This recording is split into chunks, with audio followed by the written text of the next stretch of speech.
Hello everyone, step to success classes में आप सभी का स्वागत है।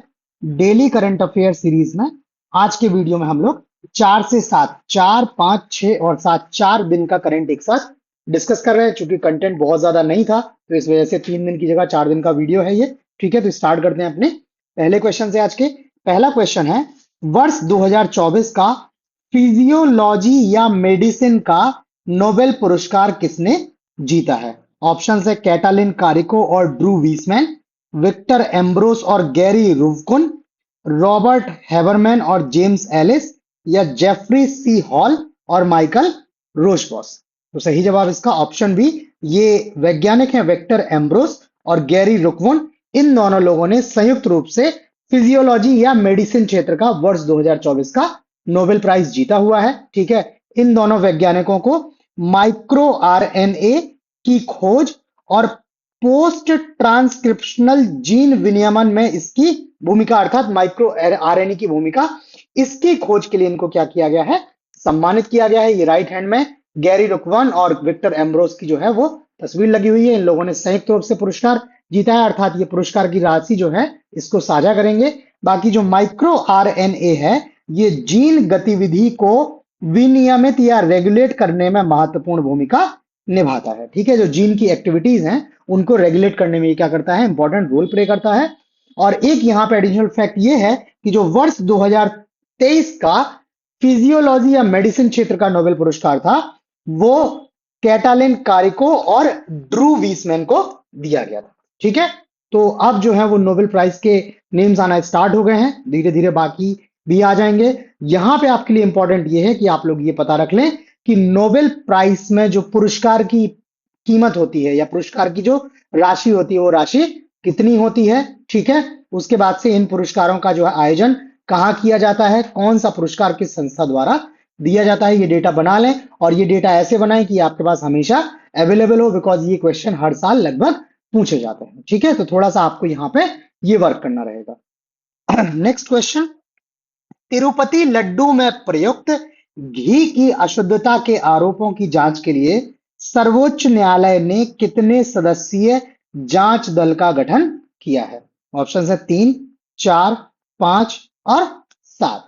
सही जवाब इसका ऑप्शन सी। ये जो सुप्रीम कोर्ट है उसने जो तिरुपति लड्डुओं में प्रयुक्त घी की अशुद्धता के आरोप हैं, उन आरोपों की जांच के लिए एक विशेष जांच दल या स्पेशल इन्वेस्टिगेशन टीम या एसआईटी का गठन किया है, जिसमें 5 सदस्य होंगे। राइट साइड में आप देख पा रहे होंगे भगवान तिरुपति की तस्वीर लगी हुई है और जो मंदिर है उस मंदिर की तस्वीर लगी हुई है। देखते हैं ये जो 5 व्यक्ति होंगे, इनमें केंद्रीय जांच ब्यूरो या CBI, central bureau of investigation के इसमें 2 अधिकारी होंगे, आंध्र प्रदेश पुलिस के 2 अधिकारी होंगे और जो खाद्य सुरक्षा प्राधिकरण है उसके एक सीनियर ऑफिसर इसमें शामिल होंगे। इन 5 लोगों की एसआईटी होगी और ये एसआईटी जो सीबीआई के डायरेक्टर हैं उनकी निगरानी में कार्य करेगी। वो इसकी जो है जांच को क्या करेंगे? मॉनिटर करेंगे। आरोप ये थे कि जो तिरुमाला वेंकटेश्वर मंदिर है उसमें जो लड्डू वितरित किए गए हैं उनमें जो घी प्रयुक्त हुआ है वो पशु वसा या एनिमल फैट से क्या था? दूषित था। ठीक है, बाकी बात करें तिरुपति लड्डुओं की, तो इन लड्डुओं का वितरण आंध्र प्रदेश के तिरुपति में स्थित भगवान विष्णु के रूप वेंकटेश्वर को समर्पित तिरुमाला वेंकटेश्वर मंदिर से होता है। तो यहां पे आपसे एक क्वेश्चन बन सकता है कि जो तिरुमाला मंदिर है उस मंदिर में भगवान विष्णु का किस रूप में जो है वो पूजा होती है? तो उनके वेंकटेश्वर रूप की क्या होती है? पूजा होती है। नेक्स्ट क्वेश्चन, भारत $700 बिलियन का विदेशी मुद्रा भंडार रखने वाला दुनिया का कौन सा देश बन गया है? पहला, दूसरा, तीसरा और चौथा। तो सही जवाब इसका ऑप्शन डी। भारत जो है वो 700 बिलियन अमेरिकी डॉलर का विदेशी मुद्रा भंडार रखने वाला दुनिया का चौथा देश बन गया है। ठीक है, इससे पहले इतना बड़ी मात्रा में जो विदेशी मुद्रा भंडार है वो चीन, जापान और स्विट्जरलैंड के पास ही था। भारत जो है इस क्लब में शामिल होने वाला चौथा देश हो गया है। और भारत का जो विदेशी मुद्रा भंडार था वो 27 सितंबर को जो सप्ताह समाप्त हुआ है उस सप्ताह के अंत में कितना था? 704.885 बिलियन डॉलर के ऑल टाइम हाई या सर्वकालिक उच्च स्तर पर था। साथ ही भारत का जो स्वर्ण भंडार है वो $2.184 बिलियन की वृद्धि के साथ करीब $65.796 बिलियन हो गया है। तो भारत का जो रिजर्व है इस टाइम पे काफी अच्छी स्थिति में है। नेक्स्ट क्वेश्चन, वित्त वर्ष 2024-25 से 2030-31 की अवधि के लिए राष्ट्रीय खाद्य तेल मिशन तिलहन का लक्ष्य क्या है? ऑप्शन है 2030-31 तक खाद्य तेलों में आत्मनिर्भरता प्राप्त करना, तिलहन फसलों का उत्पादन घटाना, तिलहन फसलों के निर्यात को प्रोत्साहित करना और खाद्य तेलों की कीमतों में वृद्धि करना।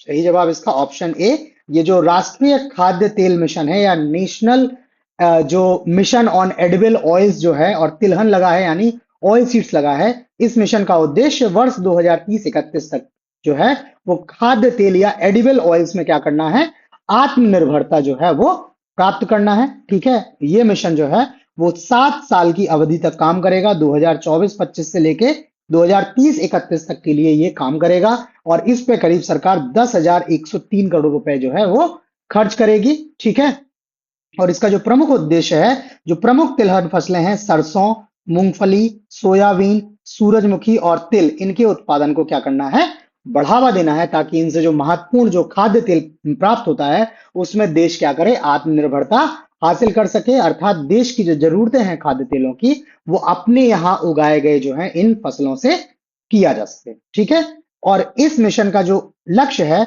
वो 2030-31 तक 69.7 मिलियन तक क्या बना है, तिलहन उत्पादन को बढ़ाना है। ठीक है, ये डेटा आप चाहें तो साथ में जो है शॉर्ट नोट्स बना सकते हैं, अदरवाइज नीचे ही हमने अपने संस्थान का जो है वो टेलीग्राम का यूजर नेम दिया है, व्हाट्सएप नंबर भी दिया हुआ है। इसके अलावा जो वीडियो डिस्क्रिप्शन है उसमें टेलीग्राम का लिंक भी दिया हुआ है, तो आप किसी भी माध्यम से हमसे टेलीग्राम से जुड़ के ये सारे कंटेंट की क्या कर सकते हैं, पीडीएफ प्राप्त कर सकते हैं। इसके पहले भी जो क्वेश्चंस हम लोग करवा चुके हैं करंट अफेयर सीरीज में, वो सारी पीडीएफ भी क्या है उस ग्रुप पर अवेलेबल है, तो आप अपने जो है वो कंसोलिडेटेड नोट्स बना सकते हैं अथवा इनको भी आप रख सकते हैं। ये पीडीएफ जो है वो मोबाइल फ्रेंडली है, आप इनको मोबाइल में आराम से पढ़ सकते हैं, इजीली एक्सेसिबल हैं। ठीक है, तो अगर आप इंटरेस्टेड हैं तो आप हमारे पीडीएफ कार्यक्रम से भी जुड़ें। साथ ही साथ आपको वीडियो कैसा लग रहा है, लाइक करके और कमेंट के माध्यम से आप अपना फीडबैक भी हमें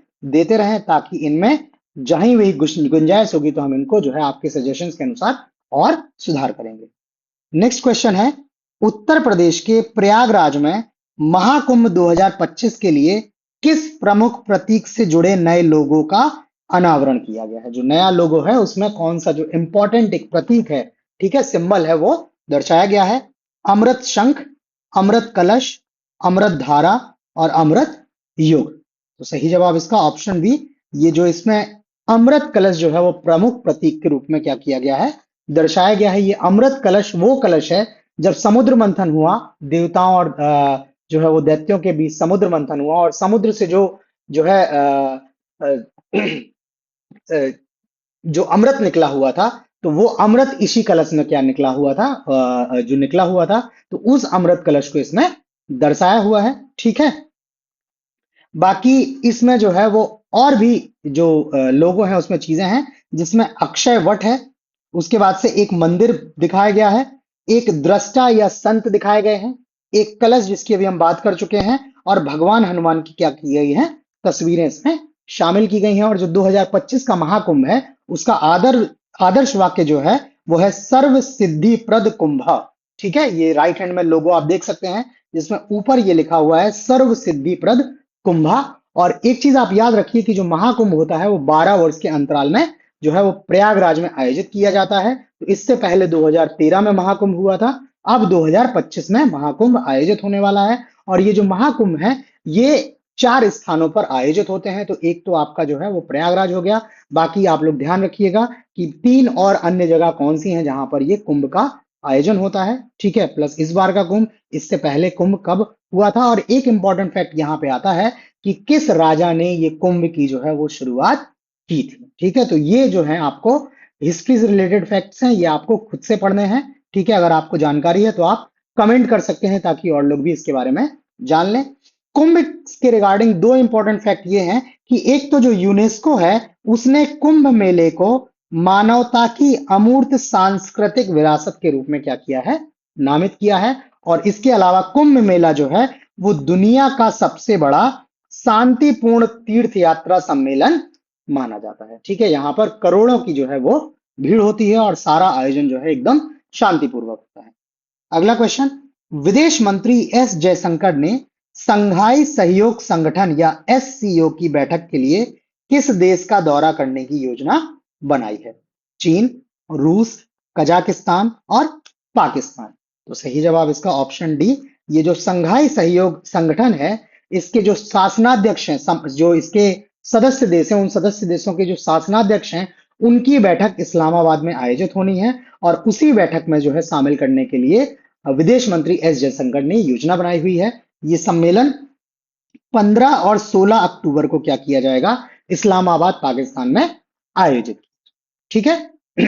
नेक्स्ट क्वेश्चन, मुंबई ने 27 साल बाद या 27 ईयर्स बाद 15वीं बार ईरानी कप किसके खिलाफ जीतकर हासिल किया है?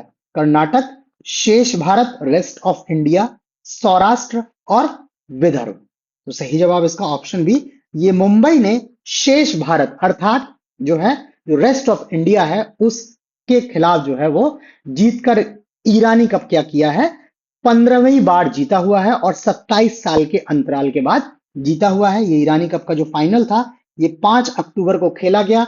मैच लखनऊ के एकाना क्रिकेट स्टेडियम में आयोजित किया गया और इसमें जो है वो मुंबई की टीम जो थी वो अजिंक्य रहाणे के नेतृत्व में खेल रही थी और इन्होंने हराकर ये खिताब जीता हुआ है। यहाँ पे इंपॉर्टेंट एक फैक्ट आपके लिए ये है, कभी पूछा जा सकता है आपसे कि एकाना क्रिकेट स्टेडियम कहां पर स्थित है। तो ये एकाना क्रिकेट स्टेडियम कहां पर है, लखनऊ में। ये बड़े बड़े जो एस्टेब्लिशमेंट्स हैं, एयरपोर्ट्स हैं, क्रिकेट स्टेडियम है, कोई और जैसे बुद्धा सर्किट है नोएडा में, आपके इस तरह के अगर कोई मेजर कंस्ट्रक्शंस हैं उनके बारे में कई बार जनरल स्टडीज में क्वेश्चन पूछ लिया जाता है। अगर आप स्टेट सर्विसेज में शामिल हो रहे हैं वहां पर तो इनसे क्वेश्चंस के आने की जो है संभावना काफी अधिक होती है। तो आप इस तरह से अपनी पढ़ाई करें।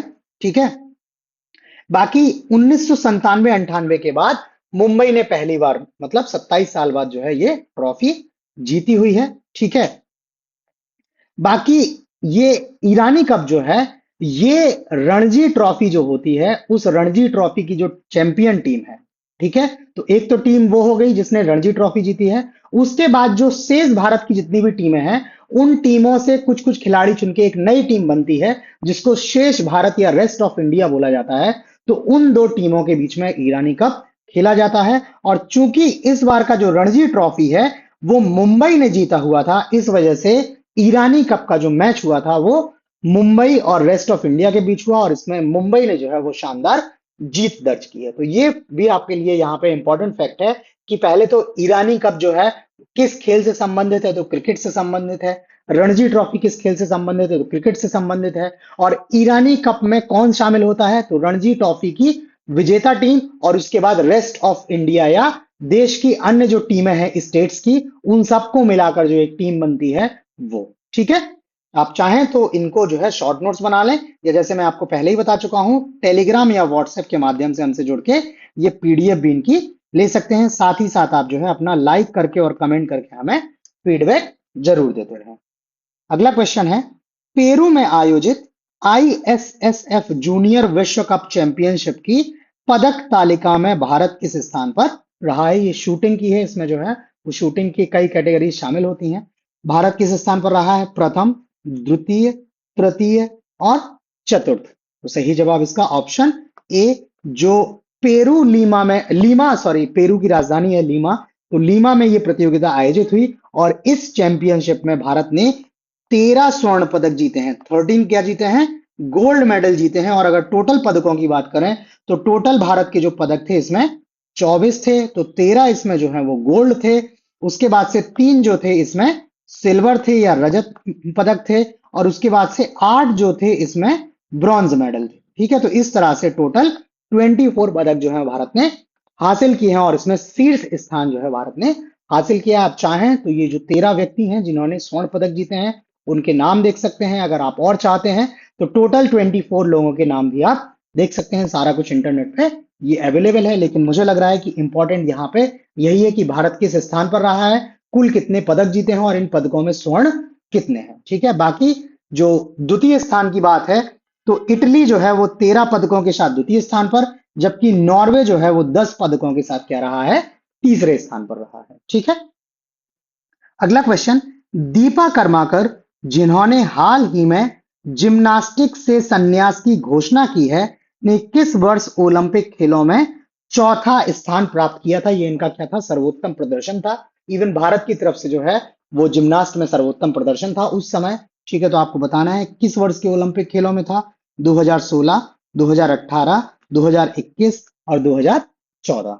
तो सही जवाब इसका ऑप्शन ए, ये जो वर्ष 2016 में रियो ओलंपिक, जो ब्राजील है वहां रियो में जो ओलंपिक खेले गए थे, उसमें इन्होंने जो है वो वॉल्ट इवेंट में चौथा स्थान प्राप्त किया था, और जो किसी भारतीय महिला जिम्नास्ट का अब तक का सर्वश्रेष्ठ प्रदर्शन है। ठीक है, इसके अलावा इनकी और जो प्रतियोगिता है, राष्ट्रमंडल खेल 2014, एशियाई चैंपियनशिप 2015, उसके बाद से 2018 के कलात्मक जिम्नास्ट विश्व कप, 2021 के एशियाई जिम्नास्टिक चैंपियनशिप, इन सब में इन्होंने जो है वो उत्कृष्ट प्रदर्शन दिया है और उसका सभी डिटेल हमने इसमें इंक्लूड किया है। इसके अलावा इनको करियर के दौरान पद्मश्री, अर्जुन पुरस्कार और मेजर ध्यानचंद खेल रत्न से भी सम्मानित किया गया है। तो आप समझ सकते हैं कि ये खेल जगत की कितनी महत्वपूर्ण हस्ती है ये। तो इनके बारे में सारी डिटेल हमने यहाँ पे आपको दे दी है। ठीक है, नेक्स्ट क्वेश्चन, मालाबार 2024 नौसैनिक अभ्यास में किन देशों ने भाग लिया है। भारत, जापान और फ्रांस, भारत, अमेरिका, जापान और ऑस्ट्रेलिया, भारत, चीन और ऑस्ट्रेलिया, भारत, रूस और यूके। तो सही जवाब इसका ऑप्शन बी, ये मालाबार 2024 जो नौसैनिक अभ्यास है, इस अभ्यास में जो क्वाड कंट्रीज हैं, ठीक है, आप लोगों ने क्वाड का नाम सुना होगा, जो क्वाड कंट्रीज हैं अर्थात भारत, अमेरिका, जापान और ऑस्ट्रेलिया, इन चारों देशों की नौसेनाओं ने इसमें भाग लिया है। ठीक है, और इसका आयोजन जो है वो 8 से 18 अक्टूबर 2024 के बीच कहां आयोजित होना है, विशाखापत्तनम में 11 दिवसीय ये आयोजन है। ठीक है, नौसेनाओं का आयोजन है ये। ठीक, तो ये विशाखापत्तनम भारत में आयोजित हो रहा है। ठीक, और ये मालाबार अभ्यास जो है, इसकी अगर हिस्ट्री देखें तो ये 1992 में स्टार्ट हुआ था, और उस समय इसमें केवल अमेरिका और भारतीय नौसेना इसमें भाग लेती थी। अब ये बढ़ते बढ़ते ये क्या हो गया है, क्वाड नेशंस तक, अर्थात भारत अमेरिका के बाद जापान और ऑस्ट्रेलिया भी इसमें भाग लेने लगे हैं। बाकी इसका जो उद्देश्य है वो है सदस्य देशों के बीच अंतर संचालनीयता और आपसी समझ को बढ़ावा देना, और हिंद महासागर जो इंडियन ओशन है और भारत प्रशांत क्षेत्र जो इंडो पैसिफिक रीजन है, उसमें साझा समुद्री चुनौतियों का समाधान करना है। ठीक है, सी के बेसिस पे जो चैलेंजेस हैं उन चैलेंजेस का क्या करना है, समाधान करना है। ये इसका उद्देश्य जो है वो बहुत महत्वपूर्ण है। प्लस ये मालाबार जो युद्ध अभ्यास है ये अपने आप में बहुत महत्वपूर्ण है। तो आप इसकी सारी डिटेल जो इसमें हमने दी हुई है, आप सारी डिटेल याद करें कि ये किन सेनाओं के बीच होता है, नौसेनाओं का अभ्यास है, कहां पर आयोजन हुआ है, कब आयोजन हुआ है, कौन कौन से देश इसमें भाग लेते हैं, और उसके बाद इस आयोजन का उद्देश्य क्या है। कई बार थीम भी पूछ लिया जाता है, और इस तरह के क्वेश्चन अभी प्रतियोगी परीक्षाओं में बहुत आ रहे हैं, तो आप इन क्वेश्चंस को बहुत अच्छे से पढ़ते रहें। Next question, free to think 2024 report के अनुसार पिछले दशक में भारत की शैक्षणिक स्वतंत्रता सूचकांक में कितने अंक की गिरावट आई हुई है। 0.8, 0.4, 0.6 और 0.2। तो सही जवाब इसका ऑप्शन बी, ये पिछले दशक में जो है वो भारत की जो शैक्षिक स्वतंत्रता सूचकांक है, इसमें 0.4 अंकों की गिरावट आई है।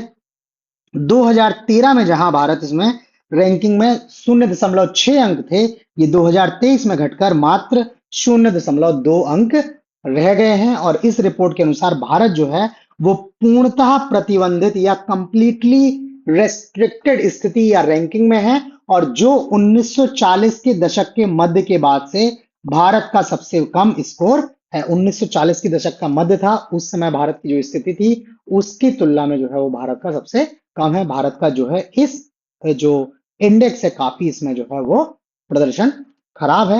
बाकी ये रिपोर्ट जो है free to think 2024 report scholars at risk शैक्षणिक स्वतंत्रता निगरानी परियोजना द्वारा प्रकाशित की जाती है। और इन्होंने भारत की जो रैंकिंग कम की है, तो इनका मानना है कि भारत की जो उच्च शिक्षा है उसमें एक तो राजनीतिक जो है इच्छा शक्ति का अभाव दिखाई देता है, उसके बाद से राज्य केंद्र के बीच में कुछ कॉन्फ्लिक्ट्स हैं। इसके अलावा इन्होंने बताया हुआ है, माना हुआ है कि जो बड़े बड़े विश्वविद्यालय हैं वहां पे जो स्टूडेंट्स बॉडीज हैं उनको जो प्रोटेस्ट करने के राइट्स हैं उनको कर्टेल किया गया है, जिसकी वजह से वो क्या कर रहे हैं, अपने विचारों को ओपनली एक्सप्रेस नहीं कर रहे हैं। तो इन सब चीजों को उन्होंने कंसीडर करते हुए जो है वो भारत की रैंकिंग को क्या किया है, कम करके आंका हुआ है। नेक्स्ट क्वेश्चन, वर्ष 2024 के विश्व शिक्षक दिवस का विषय क्या है? यहाँ पे विश्व शब्द इंपॉर्टेंट है, बिकॉज शिक्षक दिवस जो है वो 5 सितंबर को हमारे यहाँ आयोजित किया जाता है, लेकिन ये विश्व शिक्षक दिवस है। ऑप्शंस हैं, गुणवत्तापूर्ण शिक्षा के लिए शिक्षकों का महत्व, शिक्षकों के अधिकार और जिम्मेदारियां, शिक्षकों की आवाज को महत्व देना, शिक्षा के लिए एक नए सामाजिक अनुबंध की ओर, या वैश्विक शिक्षा में शिक्षकों की भूमिका। तो सही जवाब इसका ऑप्शन सी, ये जो वर्ष 2024 का विश्व शिक्षक दिवस है जो प्रति वर्ष 5 अक्टूबर को आयोजित किया जाता है, इसका विषय है शिक्षकों की आवाज को महत्व देना, शिक्षा के लिए एक नए सामाजिक अनुबंध की ओर। बाकी ये जो दिवस है ये शिक्षकों की स्थिति पर जो 1966 में ILO या यूनेस्को की सिफारिशों को अपनाने की वर्षगांठ का क्या है, एनिवर्सरी का क्या है, ये प्रतीक है। ठीक है, अगला क्वेश्चन, विश्व कपास दिवस हर साल किस दिन मनाया जाता है? कॉटन को कपास बोलते हैं। ठीक है, ऑप्शन है 5 अक्टूबर, 6 अक्टूबर, 7 अक्टूबर और 8 अक्टूबर। तो सही जवाब इसका ऑप्शन सी, प्रति वर्ष 7 अक्टूबर को विश्व कपास दिवस के रूप में मनाया जाता है, और इसको पहली बार 2019 में जिनेवा में मनाया गया था। और जो कपास उत्पादक प्रमुख देश हैं जिनका नाम है बुर्किना फासो, बेनिन, चाड और माली, ये अफ्रीकी देश हैं जो प्रमुख अफ्रीकी कपास उत्पादक देश हैं। इन्होंने इस दिवस के आयोजन का क्या किया था, विचार दिया हुआ था। यहाँ पे एक इंपॉर्टेंट फैक्ट ये है कि भारत दुनिया का सबसे बड़ा कपास उत्पादक देश। ठीक है, तो यहाँ पर इस डेट से इंपॉर्टेंट फैक्ट ये है कि अगर पूछा जाता है कि कपास उत्पादन में भारत विश्व में कौन सा स्थान रखता है, तो भारत विश्व में इसमें प्रथम स्थान रखता है। अगला क्वेश्चन, वर्ष 2024 का भारतीय वायुसेना दिवस किस स्थान पर आयोजित किया जाएगा? नई दिल्ली, मुंबई, चेन्नई और हैदराबाद। तो सही जवाब इसका ऑप्शन सी, ये जो वर्ष 2024 का भारतीय वायुसेना दिवस है ये चेन्नई में आयोजित किया जाएगा, और इसका आयोजन प्रति वर्ष 8 अक्टूबर को होता है। ठीक है, 8 अक्टूबर को आयोजन होता है और ये चेन्नई में हो रहा है। और वर्ष 2024 में भारतीय वायुसेना अपनी स्थापना की 92 सेकेंड जो है वो वर्षगांठ मना रहा है। ठीक है, और जो दिवस है इस बार का, उसका थीम है, विषय है भारतीय वायुसेना सक्षम, सशक्त और आत्मनिर्भर, या पोटेंट, पावरफुल एंड सेल्फ। ठीक, एक इंपॉर्टेंट फैक्ट ये है कि भारतीय वायुसेना की जो स्थापना थी वो 8 अक्टूबर 1932 को ब्रिटिश साम्राज्य द्वारा की गई थी, और भारतीय वायुसेना जो है वो कुल 92 साल जो है अपनी पूरे कर चुकी है। ठीक है, तो इस तरह से आपका 4 से 7 ये 4 दिन का करंट कंप्लीट हो गया है। आपको ये वीडियो कैसा लगा हमें लाइक करके कमेंट करके अपना फीडबैक जरूर दें। साथ ही सारे कंटेंट की फ्री PDF के लिए आप हमसे टेलीग्राम या व्हाट्सएप के माध्यम से संपर्क कर सकते हैं। बाकी आज इतना ही, नए क्वेश्चंस के साथ जल्द मिलते हैं, तब तक के लिए धन्यवाद।